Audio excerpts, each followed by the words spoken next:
reel than the actual coverage did. I see in the waiting room, I see that our guest is here, so I'm going to add them right now to the thing. Welcome, Debbie. How are you?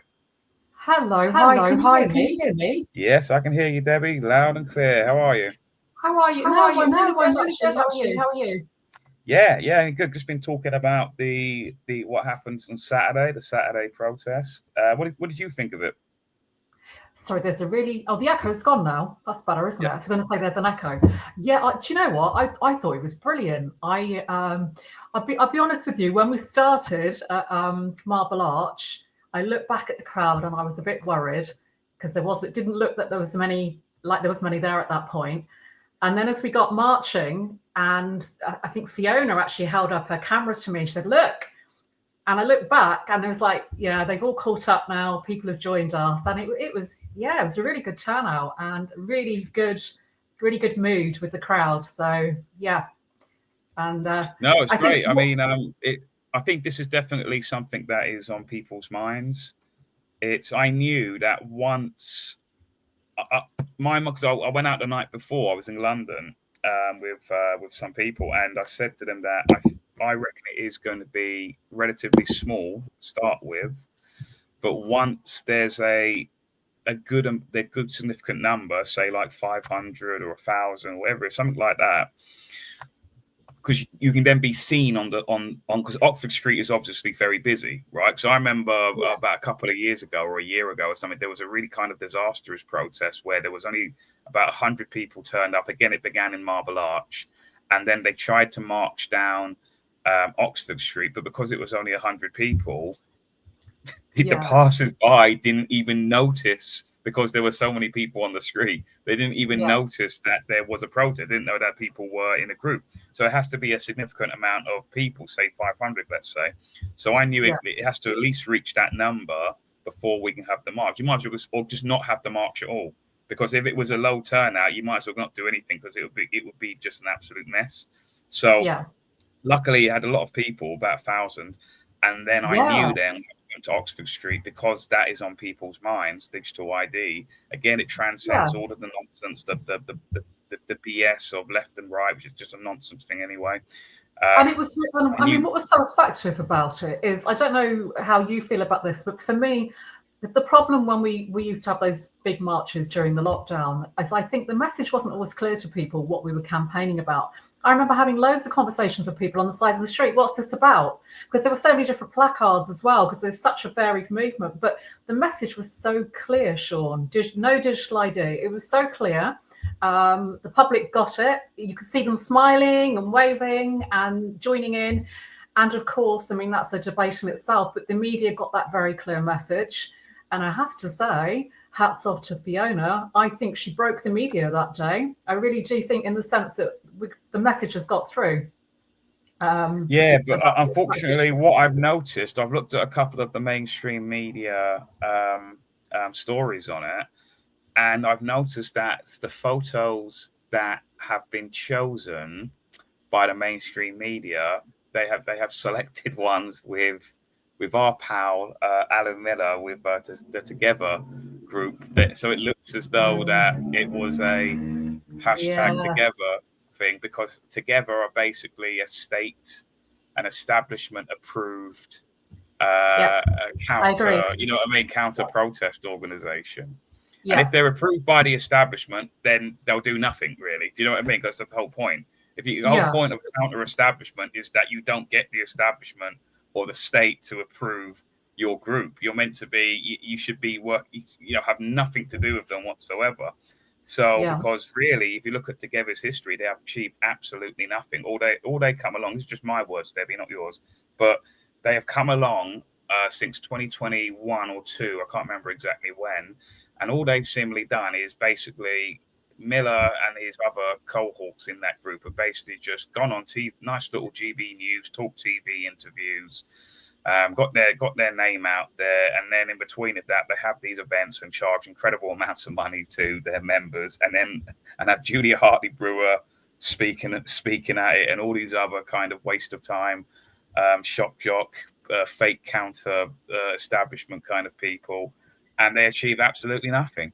Like that seems to me the sort of like observing what they do, and Yeah. basically also take away. I've seen it multiple times where other groups have created a protest, and they come along. Alan Miller and his cohorts come along. They do a little photo op. They Mm, post it all over social media, and then it gives the false impression to the public that they were the ones that did that protest. Do you see what I mean? And it yeah. seems as though that has happened yet again. Yeah. So I mean, yeah, on that topic, I mean, I know that you've talked about this a lot, and I think it's right, absolutely right, to question. This isn't us getting into the sort of stupid gossip mill that we get on social media. This is actually about a very big, well-funded campaign effort. And the way I see politics is it's not about gossip online. It's like, well, where is the money coming from? Because if there's corporate and banking money and interest that are backing something, you have to ask serious questions about what their agenda is. And I don't think Alan Miller hides the fact that he is Zionist. And I think that we have to ask questions about what their real interests are. I don't think it's about genuine people that are picking up those placards on the day because they believe in the cause and they're against digital yeah, they ID. don't know. But that's what I would say about a group like Together or any other group actually, is if it's very big and it's very well organized and it's getting very easily getting a slot on a corporate news channel like GB News, then we must ask questions. So I completely agree with what you're Yeah. saying. And even Um, things like GB News, I said this before, but in case there's new viewers, is that people think that GB News is this again this alternative counter regime kind of network, and it's not. It was started up by Sir Paul Marshall, who again a Sir, do you know what I mean? Like Sir Paul Marshall again, he was another dog shit sort of background, massive Zionist as well. He was given startup money by George Soros for GB News. mm, And then their biggest investor is Legatum Institute, which is a hedge fund based in Dubai, which is literally partnered up with the World Economic Forum, and also receives money from the Bill and Melinda Gates Foundation. Now, if you were to ask any random GB News viewer, hey, do you like Bill Gates? Hey, do you like the WEF? Do you like George Soros? They'll probably say no. Well, did you know that these people are actually basically paying the wages of your favorite presenters on GB News? They probably won't know yeah, it. So yeah. this is what I mean, and also the GB News also sits on the UK Press Card Authority as literally titled a gatekeeper. But they are establishment. They are, Yeah, they are establishment. They're they're very part much of the establishment. establishment. And if you're part of the establishment, you've got to play by the establishment's rules. So even though GB News likes to present itself, and it did that very well in lockdown and sort of managed to draw in a lot of people that way as being on the side of the people and of the causes that we're for, I think people need to step back and see, well, actually, GB News is part of the media class. And who controls the media? We know who controls the media. It's the banks, it's the corporations, it's the shady people. So they're not alternative media by any No, means, like yourself and other people. all GB News is a pressure valve release. It was purposely created because the regime knows. When I say the regime, I don't just mean the Labour Party. It doesn't matter who's the governing party; they're all just puppets, really, whether it's Labour or Tory. It's that the regime, the UK state, purposely created GB News because they knew that there was an undertone of massive dissent rising within the British people.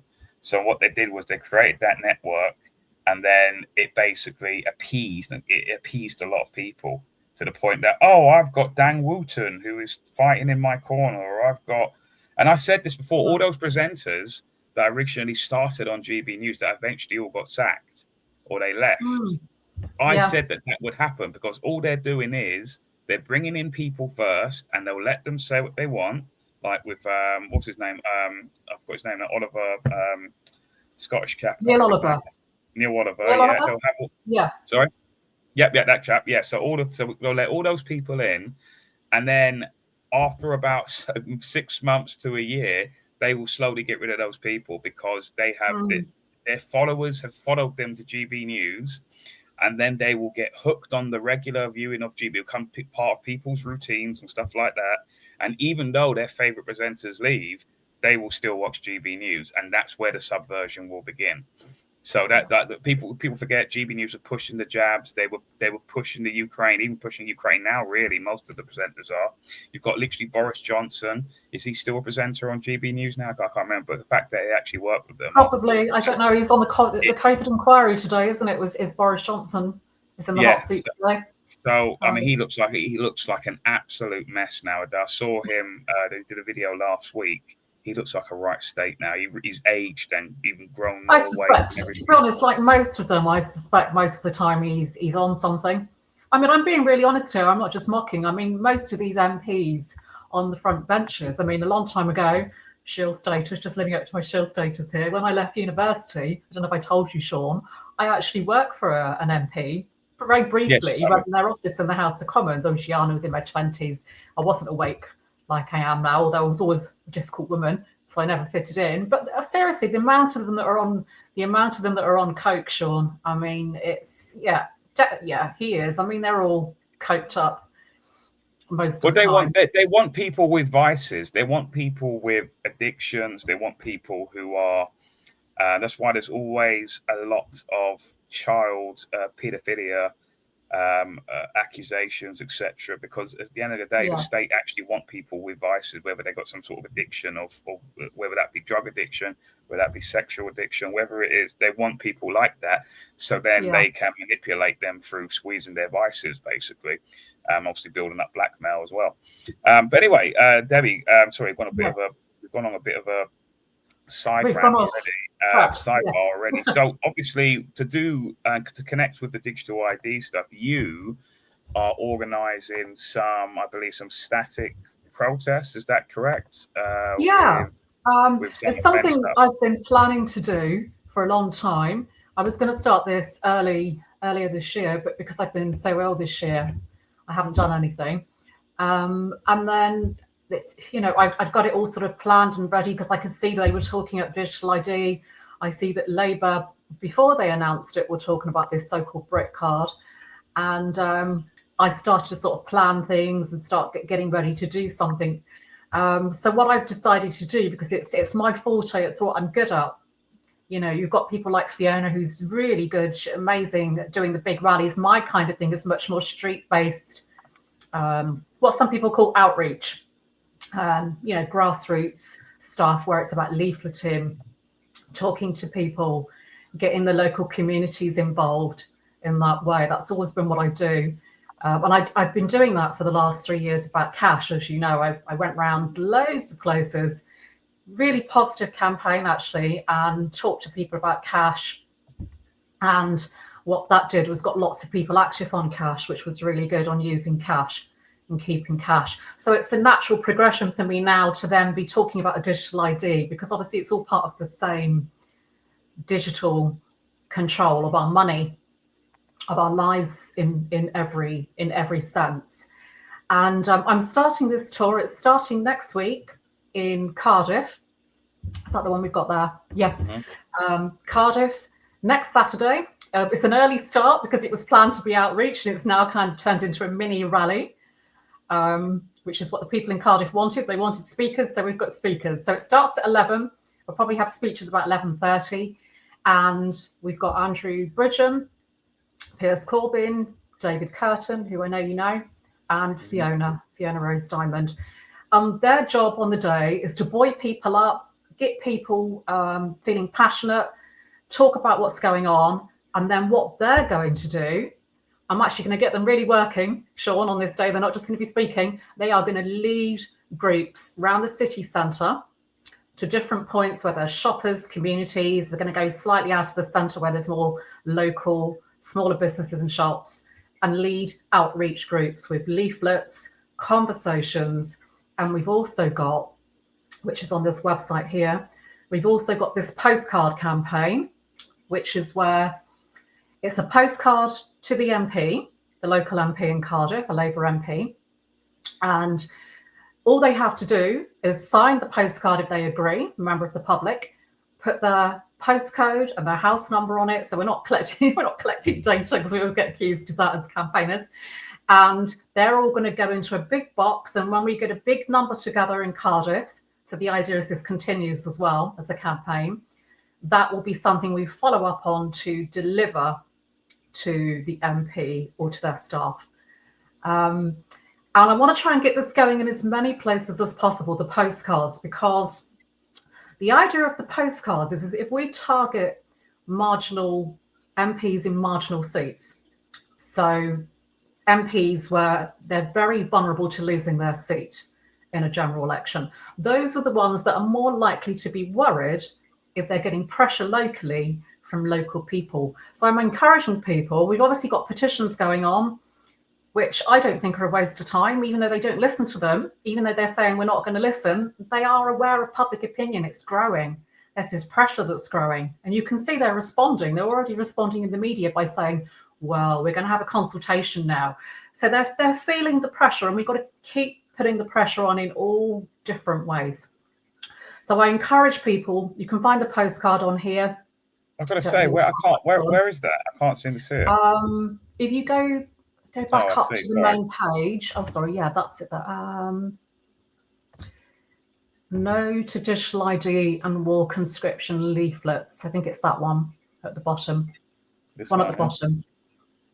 I think it's that one. That's it. Yeah. Yeah. So there's a leaflet there. That's a general leaflet that anyone can use. It's what I call friendly for the public. It's not just for the awake community. We've got to always try and think about how are the public going to read this, who don't see the world the way we do. So it's done in a way where it talks more generally, in a more kind of softer way about digital ID. And then, because I also like to be proactive on the back, it's got solutions. What can you do as an individual? What can you do if you want a campaign? What can you do locally? So it gives people all kinds of ideas of what they can do to resist or campaign against digital ID. And we can talk about that in a moment, about all the things that people can do, because there's so much people can do. And then, as you can see further down, you've got the links there to that postcard that people can download. They can print it off. And if they want to, all around the country, you can go out into your high street with these postcards, set up a stall. All you need is a table and 2 or 3 people. That is all you need to be effective. People forget we can do things. So these constituencies you got here, they're literally they could swing any direction basically, because the ones at the top, 0.02. Yeah, 15 votes. That's sorry, where is that? I can't see the yellow from here. Hendon in London. Who's that? I mean, that would be a perfect. I mean, maybe we can even, there's so much we can do. Perhaps some of us can get down there and do something. That would be the perfect target for people. If you live in that area, a few of you get down into your high street and start getting the postcards up together and send them to that MP, because they are so weak. Those MPs are so weak to pressure. And they're going to be watching, because they know that the local elections are coming up in May, and the polls are showing a wipeout for Labour, a wipeout from Reform. So these MPs are the ones to target. So go on this webpage, look at the information about these most vulnerable MPs and target them. Keep bombarding them with emails, send all the postcards in, get a street stall going, get an appointment to see them if you can. It's where you could go in and talk to them. So I really encourage people to do this. This is something I did during the lockdown as well, with the COVID passports, which is exactly the same thing, really. I mean, it's all connected to the same animal, isn't it? I mean, people think that these are all separate things, like separate, separate things going on, but really it's all attached to the same beast in a way, isn't it? It's all part of that agenda 2030. Yeah, no, absolutely. And as I said, I think you don't have to be a campaigner, you don't have to be an activist to kick back from what's happening. Because the thing with digital ID is we, for decades, have been part of the problem. All of us, to some extent, have been part of the problem, whether it's having a smartphone, whether it's not using cash, whether it's doing your banking on your phone or your computer. All these things we have been. I mean, I personally don't do that any longer. I don't do online banking. I don't do banking on my phone. There's so many things people right now, before this gets worse, and before this legislation passes, if it does, that we can do. You know, the smartphones, if you know, at least if you can't get rid of it, at least get rid of everything that you do on it. Get rid of the apps. Stop banking. I mean, did you know today, Sean, have you seen the stuff going around on social media today? Somebody has posted a screenshot of their NatWest banking app, and on the app, it's starting to show the carbon credits now. I've seen. I tell you what, I have seen. I've seen something similar to that. I haven't seen that specific thing, but what I have seen, and I'll play it here. It's only a minute long. I saw the Rise Above guys. They made a little short video regarding basically your sandwiches now that you buy from supermarkets. They come with a point amount, apparently. Let me just put this on. It's literally only a minute long. This is Lance and Andy from Rise Above. I was just playing it. You're still eating sandwiches in these packets, which I'm not going to lie, I live on the road MCing. I eat things like this sometimes. You're a road man. I'm a road man. When I'm at service stations in the middle of the night, I basically have a choice, McDonald's or a sandwich like this. But now a sandwich like this comes with a carbon score on it. I've already seen these. Why is it coming to light this week? Why is it suddenly... Because they're saying... so fucked up they call it your allowance. They actually say your allowance. They're essentially telling you that you're only allowed a certain amount. This is so sneaky that this is already on our food. And the crazy thing is, there are still NPCs and normies out there that will tell you that this is a crazy conspiracy theory, where while they're eating a supermarket BLT sandwich that has 8.1% of their daily dietary carbon allowance printed on the fucking box. Like, the thing is, at the moment, right, if you know anything about mind control, right, then you'll notice that you're currently allowed to go. Like, Lance, you could go into a store and buy 20 or 33 of these sandwiches for yourself and walk out, no problem. Even though it says 8.1% right of now your you allowance. That's what I'm saying. But they're already getting it out into the psyche. Oh yeah, of course. You shouldn't be having more than your allowance. You wait till then it's you. Oh my God, can't believe what your steak will be. They were like fucking 66%, probably more than that. When you eat a fillet steak, it'll be like, this is 90% of your carbon It's like a allowance. thick cut ribeye or something like that. That'd be like 2 days worth.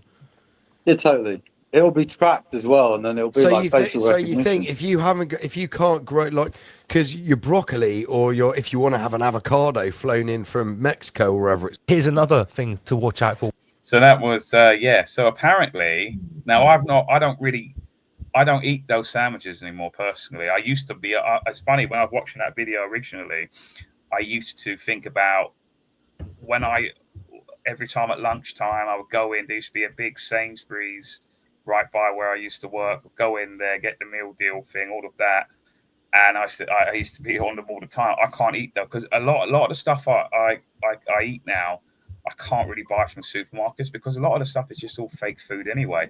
But if they're doing this and they're basically putting the cart before the horse, I mean, this is what they do, though, isn't it? They do put the network in before things are officially allowed, don't they? I mean, that's the thing with the smartphones. Sorry, we got a bit of an echo.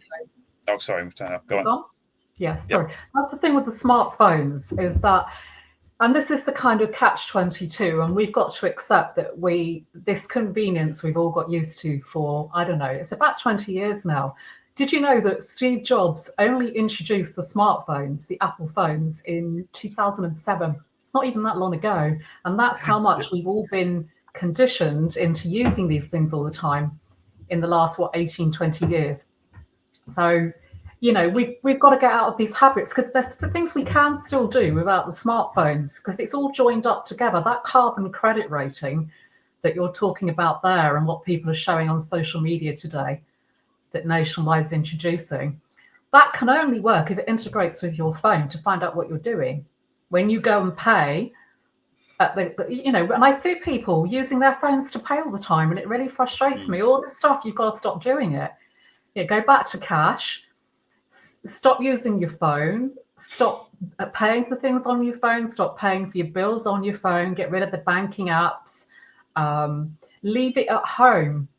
Go back to, if you really have to still do stuff on your computer, do it on your computer at home and get rid of the smartphone. You can still bank. You can go to the post office, Sean, I'm sure you know this, and do your banking. Use that before they stop that. They'll stop it. If we don't use it, we need to start using that. You can still get cash out in most post offices. There's normally a link machine. And if you haven't got a cash point in your area, there is something, I've forgotten what it's called now. It's called the link. There's a website for the link system where, if enough people go on there and say there's no cash point, they have to put it within, I think it's something like a 5-mile radius. But start using cash, stop using your phone, stop internet shopping. And as you just said, go and get your sandwiches from a little local deli shop or cafe, whatever, that makes them there and then for you. Doesn't take any data from you. And you've got your privacy, you've got your, anonymity, and they can't control you. There's, we've all got to be doing these things. We really have to. And that's the biggest thing people can do on an individual level. If you want to go the next step up, as I said, leafleting, going into your high street, contacting your MP. If you want to go even bigger than that, you can organise a group to do stuff. But at an individual level, I think we've all got still only just have got some ways we can kick back. Yeah, there's definitely, and obviously you got this event this Saturday in Cardiff. Yes. And then you've got one in Gloucester. What's going on there? No, that's not the on one. the 1st of November, yeah. On the 1st, then in Gloucester. Yeah. So obviously, So and just to talk, and if we may, can we talk about the link with war? Because nobody's talking about this, Sean, and it's something we've got to talk about, if I may. Absolutely. I'm sure you can see, and I hope people can see, people are scared of talking about war, but they're not hiding it from us. For the last 2 or 3 years, both Rishi Sunak, when he was Prime Minister, and Keir Starmer over the last year, have talked about conscription and national service. They keep talking about it. You've had the British Army talking about it. You've had MPs talking about it. You've got something now called the National Security Strategy, which is quite boring reading, but in between the boring bits, there's some really worrying stuff about what they're planning to do. So I recommend you read it. If you put it into the internet, you can find it. And it is the blueprint. It is the plan for war. And they are talking about getting people in this country ready for conscription and national service within 5 years. Now, when is Digital ID set to start? 2029. Yeah. None of this is a coincidence. Digital ID isn't just about World Economic Forum controls. That's just another part of the jigsaw. The bigger thing that we're moving towards, and we've got to really seriously step back and see this, because this is about all of us and our children, is getting us ready for war. Now, what a lot of people say to me when I say this is, they say, "Oh, don't be stupid, Debbie. They can't make us go to war. No one wants to go to war." And it's like, yeah, you might say that, but during World War I and during World War II, they didn't want to go to war either, and they were coerced. A lot of people were coerced into war at that point. And in World War II, even though people could say no to conscription, and my grandfather was one of those, he was a conscientious objector. Good. If you said no, that's the real bravery there, because obviously, yeah, absolutely. What was it? They gave them white roses, was it, or something like that? Say that they were cowards. I'm not quite sure what he did. It's all a bit of a mystery about my grandfather. It's a bit of a sort of a mystery in the family. When my mother was, I think he left the country in 1939, literally when they called the war, because he could see what was coming, and he worked his way around different countries. I think he probably used different identities. This is where you can kind of see what's happening. And he managed to escape conscription. And then he came back after the war. But I think for people that stayed here, that said no, they had to go to like a kind of a tribunal, like a court, and it would be decided what they would do with them. And I think about 8,000 were put into prison, and the rest were forced to do national service, which sometimes was worse as well, because they were still on the front lines. So it wasn't as easy as people think to say no. It was really hard because they had ID cards, Sean, during the war. And the ID cards were linked to your rations. So if you didn't do as you were told, you wouldn't get your rations. So so there was there was a system of coercion back then. It's just, and this is where we have to really think seriously, it just wasn't digital.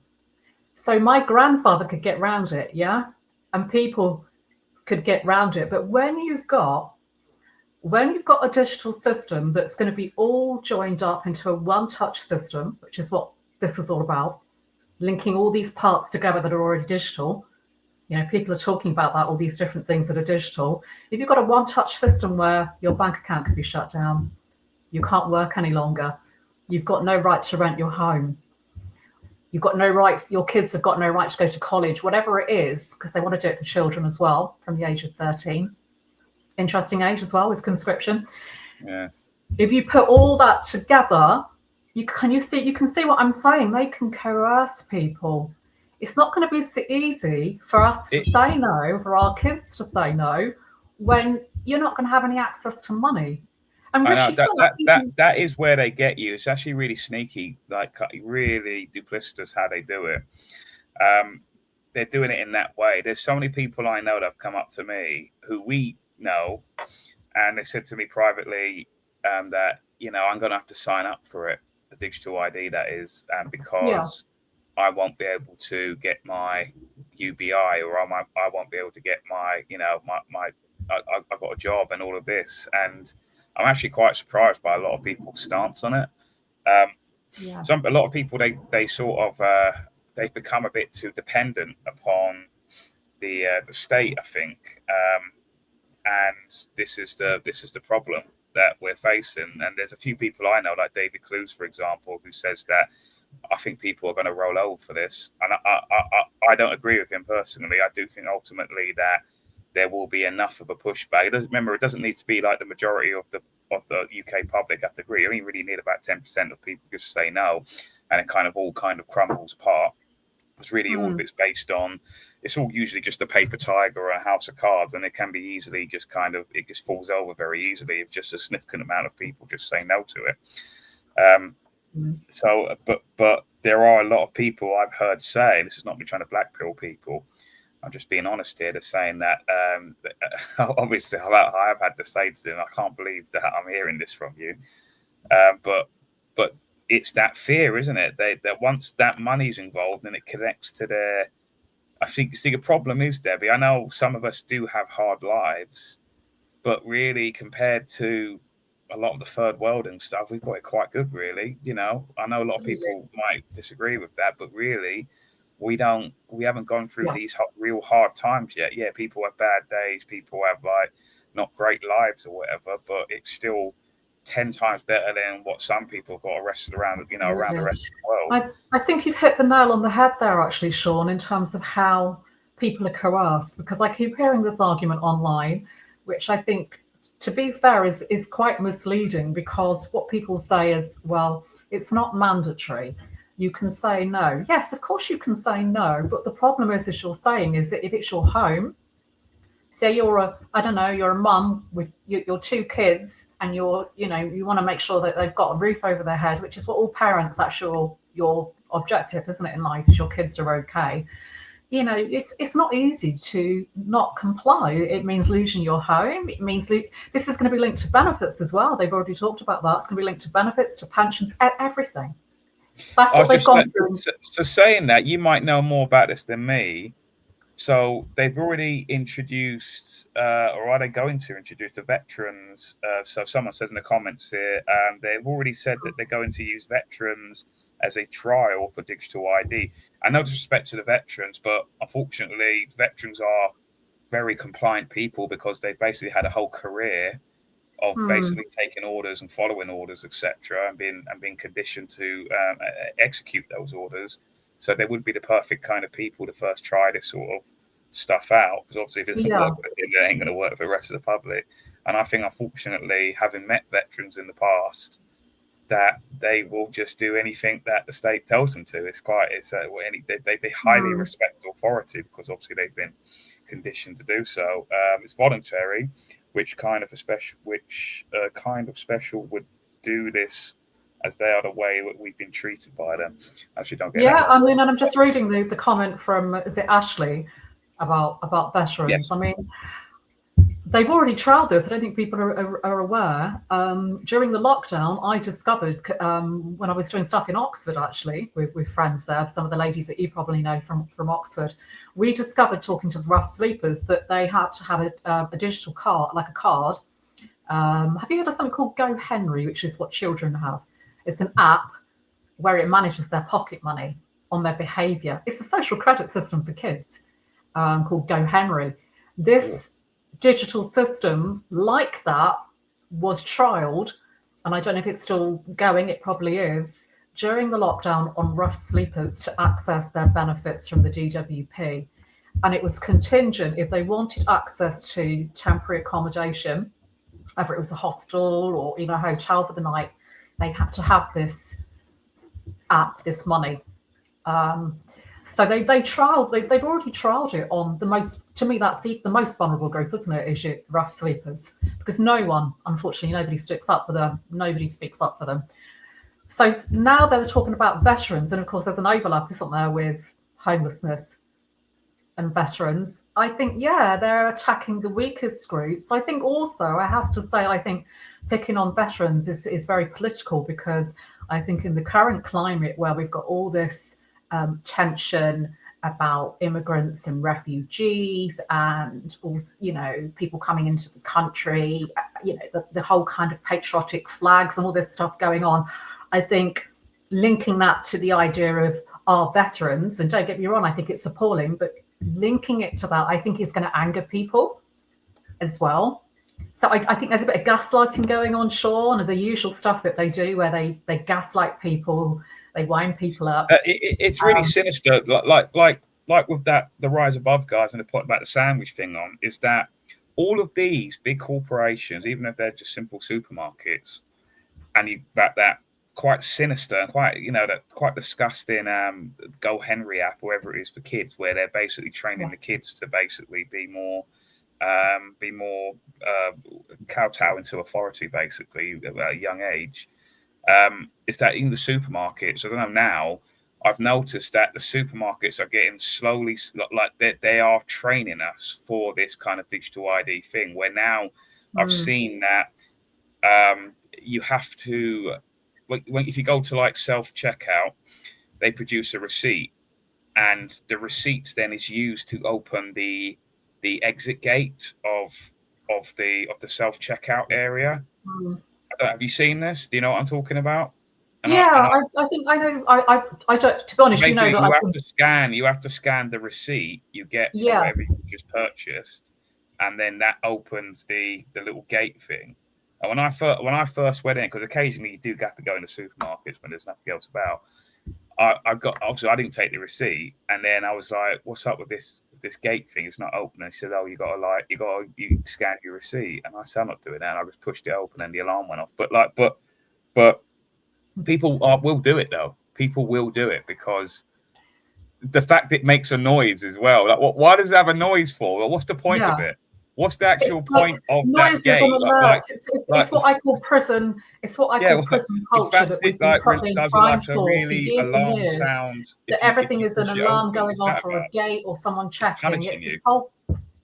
It's this whole culture, like airports. I don't know if you've been through an airport lately. I went away, and I knew it's probably going to be the last time last year. And to go through an airport now is an absolute ordeal. It's even worse now with these new fingerprint technology that you have to. It's mandatory. You have to do it now. They won't let you through unless you give your fingerprints. So to go into Europe, that is. So it's prison checkout society.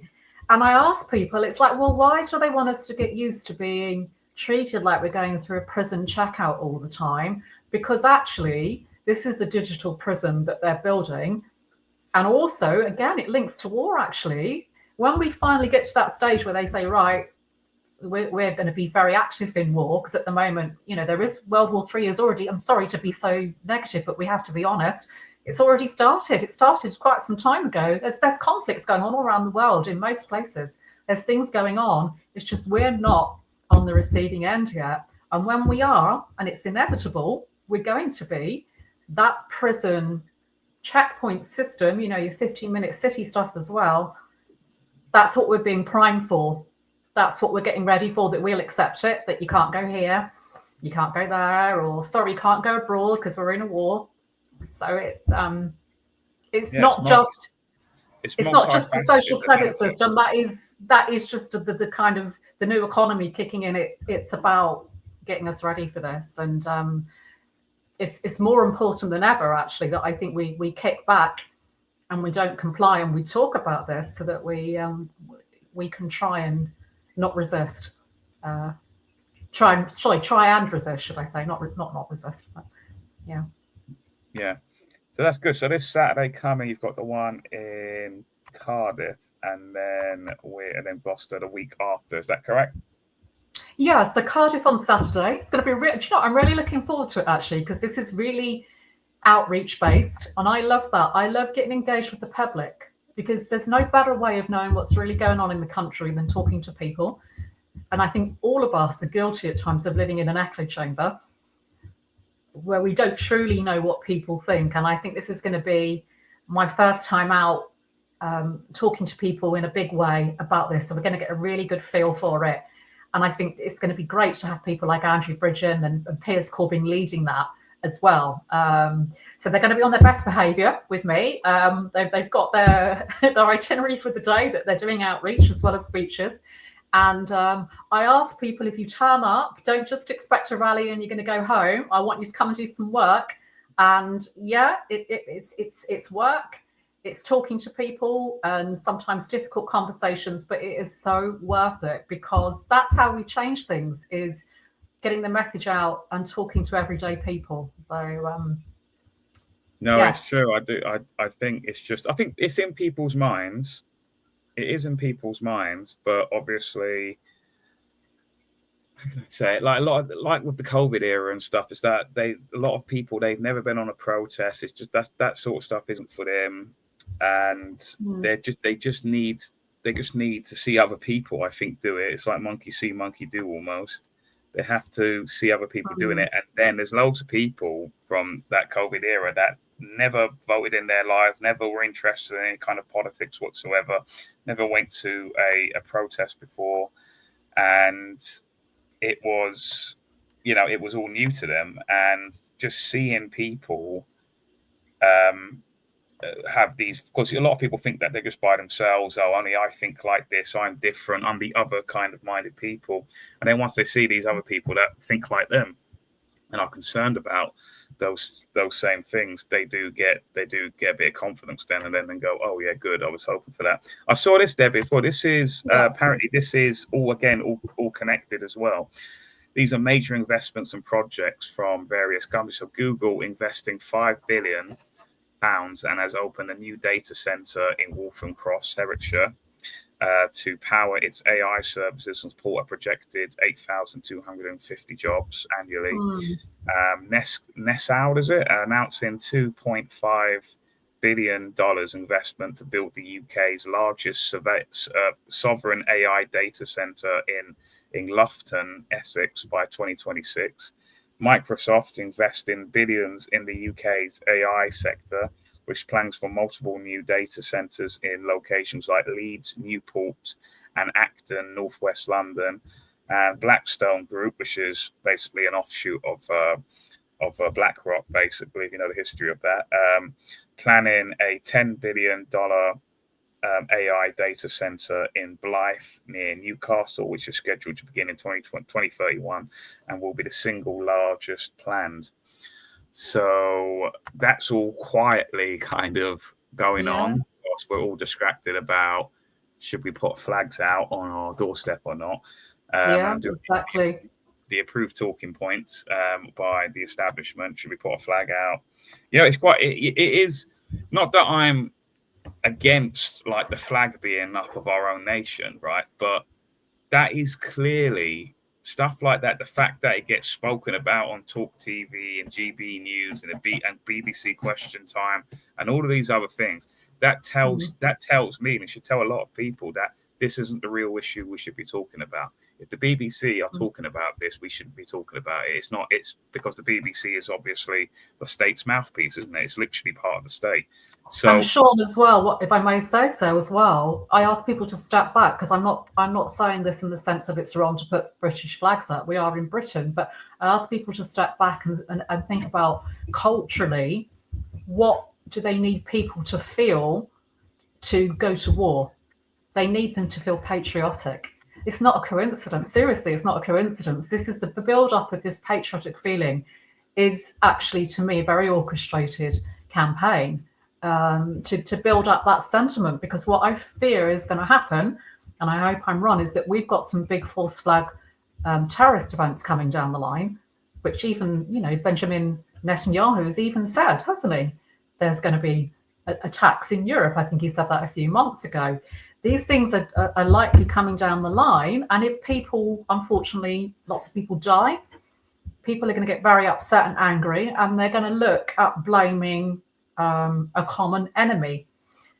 And that's when, if you've got a common enemy, when people, like there was a common enemy in World War II, whatever we think about that common enemy, there was a common enemy. And if we've got a common enemy again, you're starting to build that public support for war, which is what they've got to crack at the moment. This is the problem they've got, is how do we get the public behind us? So all these things, Digital ID, the flags, the politics of it all, it's not a coincidence. And I just ask people to step back and think about these issues in a bigger sense, rather than, because I think people get drawn in, don't they, to whether it's the boats, even, they are. I've put this up here. So this is on the UK. See, this is all designed to purposely get people's backs up. This is everything you've just said there, Debbie, over the last couple of minutes there, is all part of this, right? It's all to get people's backs up, right? So on the government website, gov.uk, terrorist ideologies, extreme right wing, right? We define extreme right wing terrorism as the active or vocal support of ideologies that advocate discrimination or violence against minority groups. The three most common subcategories of extreme right-wing terrorist ideology and their narratives are, I don't know what the other two are, but this is number one, cultural nationalism, or Western culture. Western culture is under threat from mass migration and a lack of integration by certain ethnic and cultural groups. Well, that is true, I believe, right? Because obviously Western culture, but that the whole migration crisis, mass migration crisis, is being done on purpose again. And these are my words, Debbie. I don't know if it's up what you think about it, but basically that is designed from Israel, right? This is all to do with things like the Kalergi plan and all of this, where one of the fathers of what's known as the father of the European Union, Richard Kalergi, who was like a very big pro-Zionist and very much against anti-Semitism and all of this, the usual kind of character sort of traits of that. And that basically his dream was that to basically flood all of Europe with all different forms of minorities. This came off the back of World War II. And this was all designed, I think personally, because obviously what happened in the 1930s with the rise of Hitler and all of this is that I think that a lot of the Zionist kind of lobby, they didn't want to make sure that another Hitler-like figure came to rise again, right? So what they do is they then punished every other nation within Europe because of one guy. And basically, they flooded the entire European nation, the European continent, with all of these people. What they don't know is that it's mostly coming from Israel, because Israel, in the sense that Israel are bombing all of these surrounding Arab lands because of this belief that they have from a Bible they're using as a land deed reference of saying that there was 3,000 years ago this land was promised to us, and we therefore should have rights to all of these lands, including Egypt, including Jordan, including even up to Turkey, right on the border of Europe. That these lands belong to us, says the state of Israel. So, with the help of the UK and the USA and a couple of other European countries, is that they are then carpet bombing all of these nations to make those lands so unhospitable for the indigenous people there. Yeah. And then eventually, like you see in Gaza, like you see in like various other places they've bombed, is that people it's human nature. People get tired and they go, right, I'm going to leave. I don't care. We're leaving. Yep, the greater Israel project, as Secret Shrill says on YouTube. Greater Israel project, absolutely. And then they are, with the help of these NGOs, which are linked to basically the regime, the establishment, whatever you want to call it, they are then helping these people get to these lands in Europe here. And what then these people who are currently all amazingly at the same time of the news of when Israel are paying these influencers $7,000 a pop just for a positive Israel post. All of these individuals, Tommy Robinson, Liam Tufnell, Alex Phillips, I can't remember who this guy is. You've also got the Lewis Perry, former UKIP leader.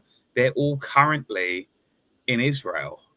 I mean, what they're paid essentially to lie to their followers who support them and never connect that final dot.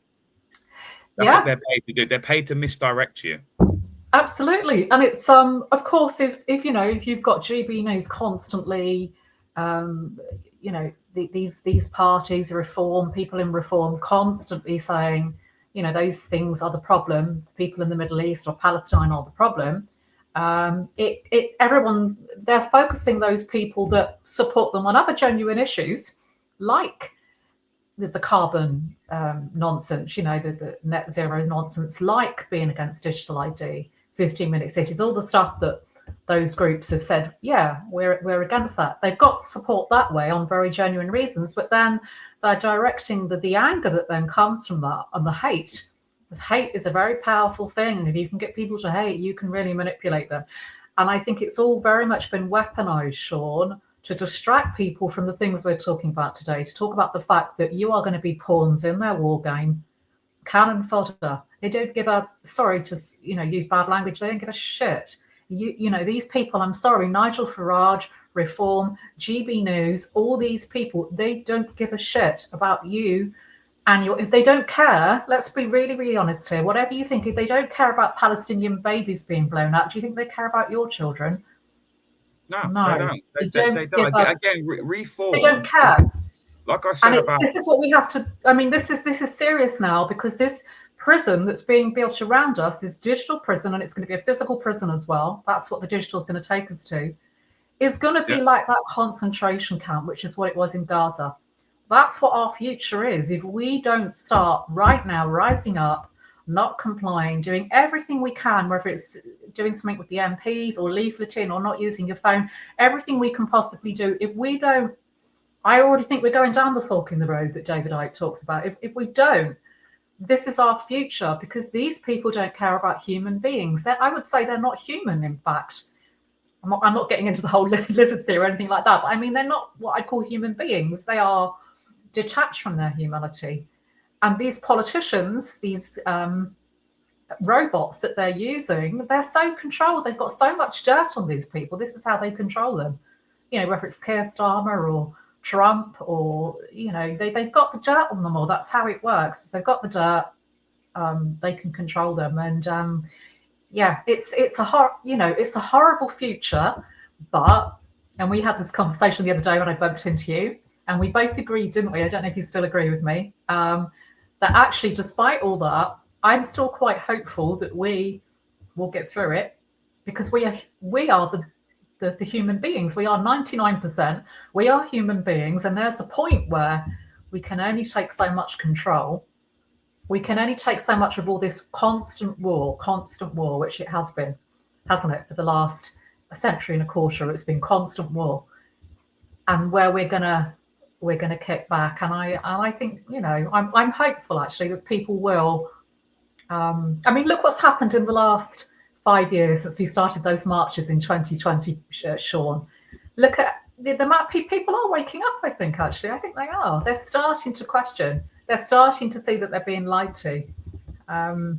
It's a difficult one, because I noticed, obviously, when during the whole COVID era, I just put up Facebook posts saying how ridiculous it was all, and I used to get quite vicious, replies back in those posts. And then eventually, as time went on, my critics became much more quiet and quiet, and to the point that there was none left. Now I put up a post. I've not done too much political stuff on my Facebook for a while. Now that I've started doing it again, I noticed that there are people who are viewing the post, because you can see who's viewed the post and the reels and all that. And they're the same people who did criticize me, and they're not saying anything anymore. And I think what it is that people, I'm a little bit dubious about, will they actually wake up to it? I think that a lot of them are awake to it, but they like their little lives of routine. And because at the end of the day, the way that we think, and I do believe it is correct, is that it scares these people, because essentially for us saying what we say, it totally changes their perspective on how they view the world. And that's really scary. That's basically saying that everything you think you know is essentially a lie.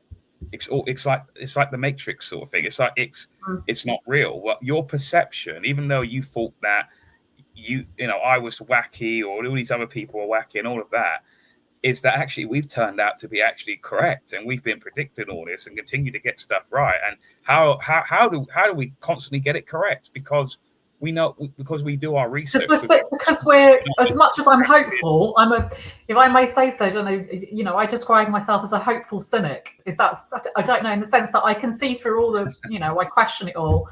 I've always had that kind of mindset. It comes from my mum, and I'm just a very questioning person. I always question everything. But I also believe that, and we had this discussion, that human beings ultimately you can control people so much. There's that saying, isn't there? You can lead a horse to water, but you can't make it drink. They can take us so far, and they're doing it. They take us so far, but there's a point where, because we are human, we're not like the AI models that they predict, which is the world that's around us now. Everything's been done by AI and algorithms and mathematical methods, but we are not mathematical algorithms. We're human beings. We're unpredictable. Often we make decisions based on emotions, on the heart, on things that are not predictable. And that ultimate part of us, I feel, is what will come through in the end. I mean, everything has a kickback, doesn't it, Sean? In the sense of, you try and take cash away from people, they start using it more. Everything's kind of like that. You try and tell people you've got no choice but to have digital ID. It's like, oh, I'm not going to have digital. So they are creating that push and pull factor at the moment. It's like what this comment says here by Gary Warren on YouTube. It says they are trying to run the world like a corporate office. True. These people who are making these decisions and putting out these policies and all of that, all it is that they are kind of spurgy people. They are people who think that they can control. They live in a very theoretic world where, in theory, it works. Yeah, in theory, it works. If we just get everyone to just sign up to this, we can just do this. And they're just mega control freaks, right? But they are destined to fail, because obviously, like you just said there, everyone's an individual. Everyone's different. Everyone, you just can't. It's impossible for people to do this. So that's why I know it will naturally fail, because what these spurgy control freaks don't get is that people are individuals. You just can't control people like that. And it's just not going to work. They just think that it will, but it won't. No. It just won't. I mean, they're trying to now. I don't know if you've seen, Debbie, that Pizza Hut has gone into some form of administration. Only the restaurant part of it. So all of the deliveries, all the ones you go to that only do takeaways, the small ones, they'll still be in service. They'll still be about, but it's just the restaurant Pizza Hut, right? Okay. That are doing that. So now, again, because all this is going to be about, it's just going to be about the service. It's going to be, again, this is all connected again with the mass migration thing and the greater agenda, and then you got these Uber Eats people and Deliveroos and all of that, which is like the number one employer of illegal migrants and all of that. But people, what's happening is that, again, we have it too good in this country still. We have essentially a new modern slave class, So they're not slaves in the sense that they don't get paid anything. They do get paid, but it's just incredibly low wages with no workers' rights or anything like that, no workers' benefits. And it's basically because, again, it's all done on the back of convenience. That's how they sell a lot of this tyranny. It's that, oh, just download something on your phone. It'll be easier. Like you say, with the banking apps, you don't have to go to the bank. You can just do it on your phone immediately. You don't have to go into those annoying banks. And also, as much as I hate banks, and people always take these arguments out of context when I make them, but as much as I hate all the banks, you know, the better option from doing it on your phone or doing online banking is we always have to think about jobs as well, because this is part of the bigger thing that's happening is, you know, removing the workforce so that we are useless. Because they don't need us anymore to make profit. So they want to get rid of us with all this AI and robotics. And every time we, you know, do online banking, it means those staff, they're human beings like us in those banks, are losing their jobs. All of this that we're doing is about our children's future, and there's no jobs for them. I mean, my son is 18. He's just finished a college course in animal care. It's not an easy thing to get into anyway, and he's now doing a lifeguarding course as an alternative to get a job. There are no jobs for young people. You know, the statistics are not the real picture of what's going on economically. There's no future for young people because there is no work. It's all being replaced. We're being replaced. And we have to start thinking this isn't just about, you know, doing away with the technology. This is about work. Human beings, if we want society, community, town centres, which is where communities are based, when you take work away, all of that goes, and people have nothing then as human beings.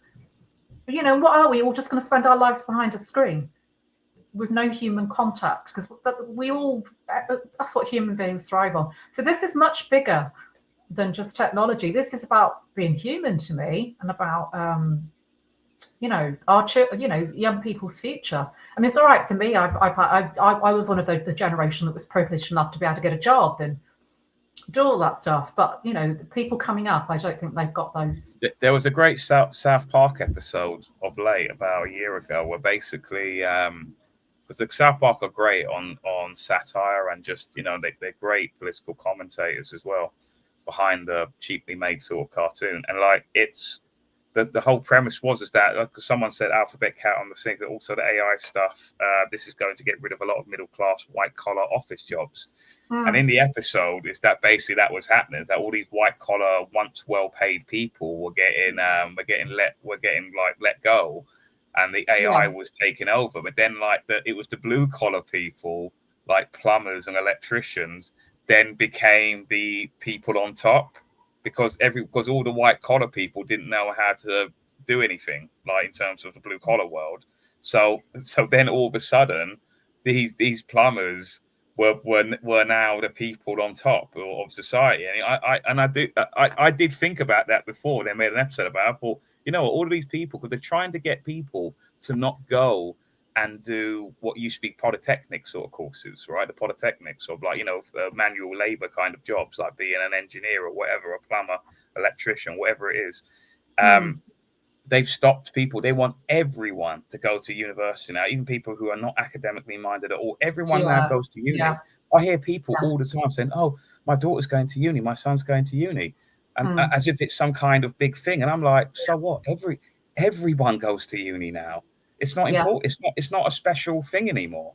So right? you've got and I say to people, I bet there's even people in the chat who have sent their kids to uni of late. Yeah, I would never ever send my kids to uni now. My son hasn't gone, and I went, but he hasn't gone to university. And you know, this is going to sound mad, because I was a teacher for 25 years, and I actually worked in a university as well.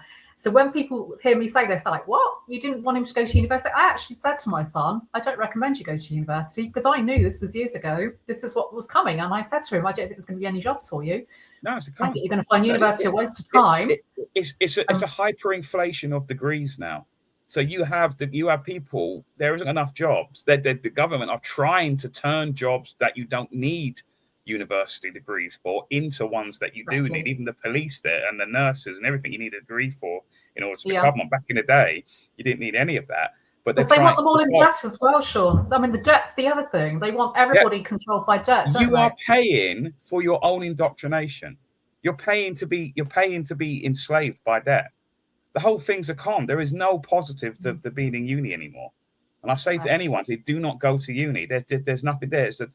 It's just a hellhole. And also, as well, it's so controlled. I mean, you know, it's changed so much as well. I mean, there was a time when I went to university. There was a time when there was quite what I call academic freedom. You know, lecturers would stand there and say what they wanted to, and they tell you their opinion if you ask them. Now they will lose their job if they do that. They're not allowed to have an opinion. And that's the whole point to me of academia, should be that everyone has different ideas and you thrash them out.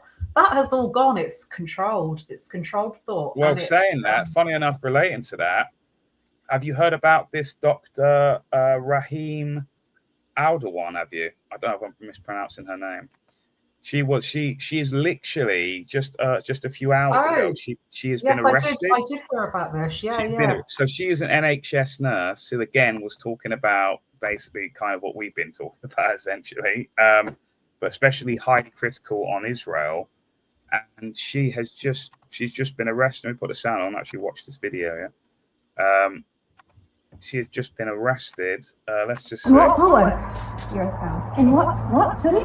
She's under arrest. Why? Because you're under arrest for 4 offences. Malicious communication times 3, and for inciting racial hatred. I will explain to you everything. I just need to get touched on you because, like I said, I don't know what's up in the house. So, Section 1 of the Malicious Communication Act and Section 127 of the Misuse of Public Communications Network.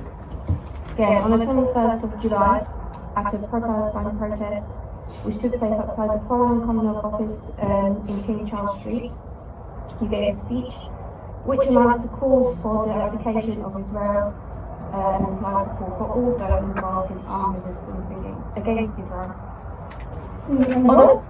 So keeping in mind, this woman would have been someone who would have come from the left. That's why all this left-right stuff is nonsense. It's total nonsense for left and right dichotomy, because really now I think a lot of people understand the massive influence that these people now, they need to, really, if there is a divide line, it needs to be, are you pro-Zionist or anti-Zionist? That needs to be the new divide line, if there is one to be had, because that it doesn't matter. This is an NHS doctor who comes from more the left wing, right? And because let's see now all of these NHS people, if they're going to step up for this woman who is also obviously a minority woman as well. Let's see if they're gonna. I got a funny feeling they're not gonna say anything about it. No. They're just thinking of their own jobs and their own backs, aren't they? So. Yeah. So that's gone on. What else have I just seen here? Something else with that related. Yeah. I mean, on that point, I think that's a really serious point. How everyone's been polarized back, into this whole left-right paradigm. And I was guilty of that years ago. I used to be in a left-right paradigm. I'm not anymore. As much as there's still things that I still, think, and I think people see the issue over Palestine as a left-right issue, and it isn't actually. It's nothing to do with left-right, and it's nothing to do with religion, and it's nothing to do with, it's actually about what I'd call colonial forces that have been around for centuries now, that just want to occupy, divide and rule, and make money out of that terror. And they use, you can go back in history in terms of the history of religion and religious groups and ethnic groups from Europe. I'm not going to get into that. So there is that. But I mean, in terms of modern times, it's been completely hijacked by financial interests, what's going on in the Middle East, to divide up people, weaponize this left, right, Muslim, Jew, Christian, whatever. It's all been, even Hindus, all these groups against each other. We've all been divided up, while they're literally laughing all the way to the bank out of torture and genocide. I mean, it's absolutely horrific. And what we have to understand, let's forget about the religion, forget about the fact that they, they're Arab or they're Muslim. It's like these people are the same people. This technocracy that's kicking in this country is the same banks, the same corporations, the same people that are behind that in Palestine. And this is what they're doing to us. It's just that we're a lot further down the road away from it at the moment. Yeah. I'm just seeing people could see that, Just seeing this here. Amazon will replace 600,000 people with robots. Documents reportedly showed that Amazon's robotics team is working towards automating 75% of the company's entire operation and expects to ditch 160,000 US roles that would otherwise be needed by 2027. I mean, like, the thing is, yeah, I know loads of people who buy from Amazon. I've never once bought anything from Amazon ever. I don't get it. I don't get why people like use it. They know that it's Jeff Bezos. They know this, but I know people that continuously buy from thing. If you keep, you know what I mean? You keep buying from it. What do you know what I mean? Instead of like, because obviously that's all done via. It's the same thing as what we've talked about with the digital ID, isn't it? And everything digital, it's often cheaper, it's quicker. I mean, if you do anything through Royal Mail now, it takes forever, doesn't it, to get anything in the post? I mean, I don't even get post much anymore through Royal Mail. I don't know. My post seems to go missing all the time. I don't know what happens to it. I think it's deliberately. Royal Mail has been deliberately run down so that people start moving over to things like Amazon. And I wouldn't mind betting actually that it'll be taken over. I wouldn't be surprised if it gets taken over by Amazon actually. Do you know what? That's actually a very good theory, actually. Yeah, that would make a lot of sense if they did that. Yeah. So the network would already be there. Debbie, listen, look, I'm going to let you go. You've been on for, I think, over an hour, which is great. Yeah, well, we've talked about loads and it's been very interesting. And I thank you for letting me come on. And I hope people can please do come to Cardiff and Gloucester next week, the 25th of October, 1st of November in Gloucester, because this is really going to be about to get as many of you out there leafleting and talking to people in a really positive way. And for those of you that did come out in lockdown and do this, I can promise you, you're not going to get that. It's going to be a different response from the public, I think. I don't think it's going to be like that. It's going to be generally positive. So please come along. We've got some great speeches to get us started next week. And yeah, it's going to be a good day. I'm really looking forward to it. And there's more to come. I've got more planned. So yeah. Good. Yeah, so that's Cardiff this Saturday. On where's that, on Queen Street, is it? Yeah, it's by the castle. There's like a road, and you've got the castle, and it's the main shopping street, and it's by the statue there. Right. Cool. At the end of the shopping street. The following week then is the Gloucester one at the Cross. Okay. Yeah. Cool. All right, then, Debbie. Well, cheers for coming on. Thank you so much. Keep up the good work, and I'll see you, no doubt, at some other kind of event. Thank you so much. Yeah, I'm sure I'll catch up soon. Yeah. Okay. Take Thanks, care, Sean. Debbie. See you later. Okay, Take care. See you. bye. Bye.